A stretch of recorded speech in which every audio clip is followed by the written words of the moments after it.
የቤዛነት ጉዳይን ለፍጡር የማንሰጥበት ብቸኛ ምክንያት በአዲስ ኪዳን ለአዲስ ኪዳን አማኞች ቤዛችሁ የተባልነው ኢየሱስንና በሱ የተሰራን የመስቀል ላይ ስራ ስለሆነ ነው። ኢየሱስ ማን እንደሆነ እናውቃለን።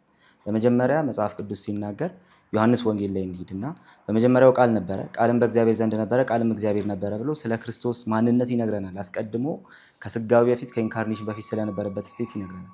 ቁጥር 14 ላይ ስንመጣ ኢንካርኔሽንን ግልጽ አድርጎ ይናገራል። ቃል ስጋ ሆነ፣ ጸጋና እውነትን ተመልቶ በእኛ አደረ ይላል። አንድ ልጅ በአባቱ ዘንድ እንዳለው ክብር የሆነውን ክብሩን አየን ብሎ ይናገራል።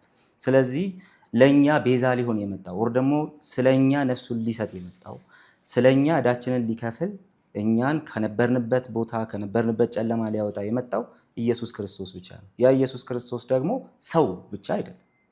ሰው ብቻ ቢሆን ያንን ስራ ሊሰራው ባልቻለ ነበር። ነገር ግን አምላክም ጭምር ነው። ስለዚህ በዚህ ምክንያት ለፍጡራን ሊሰጥ የሚችል የቤዛነት ስራ አልተወም ኢየሱስ ክርስቶስ።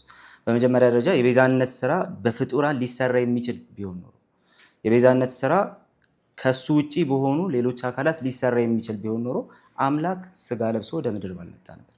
አምላክን ስጋ ያለበሰው ጉዳይ የሰዎች ቤዛነት ጉዳይ ነው። ለዛ ነው ለጢሞቴዎስ ሲነግረው ሐዋርያው ጳውሎስ ኢየሱስ ክርስቶስን ስለሁሉ ነፍሱን ስለሁሉ ቤዛ ሰጠ፣ ይህም በገዛ ዘመኑ ምስክርነቱ ነበር። ኢየሱስ ክርስቶስን ሰው ብቻ እንደነበረና የነበረበትን እሱ ነኝ የሚለውን ነገር ያላመኑ ሰዎች ምን እንዳደረጉ አይተናል። ነገር ግን ጌታ ኢየሱስ ክርስቶስ ከዛም የሚበልጥ ነበር። ኦኬ። ስለዚህ ሰው ከመሆኑ በፊት የነበረው ስቴት ባይኖር አምላክ ባይሆን ኖሮ አምላክ በስጋ ባይመጣልን ኖሮ የቤዛነት ስራ ባልተሰራልን ነበር። የቤዛነት ስራ ለፍጡራን የማይሰጥበት ትልቁ ምክንያት አምላክን ሰው ያደረገው ነገር ከመሆኑ የተነሳ ነው። አምላክ ስጋ ለብሶ እንዲመጣ ያደረገው ነገር ከመሆኑ የተነሳ የቤዛነት ጉዳይ በየትኛውም አይነት ሁኔታ ለዚህ ኮቨናንት ፋሚሊ፣ ለክርስቲያኖች፣ ለአዲስ ኪዳን አማኞች ፍጡራንን አይመለከትም ብለን ደምድመን እናገር። ቅድም እንዳሉት መጽሐፍ ቅዱስን የመጥቀስ ግዴታ የለብንም ብሏል። ያንን ሀሳብ ሪስፔክት አደርጋለሁ። መጽሐፍ ቅዱስ ላይ ግን አንድም ቦታ ላይ ለአዲስ ኪዳን አማኞች ቤዛችሁ ተብሎ የተሰጠ የለም።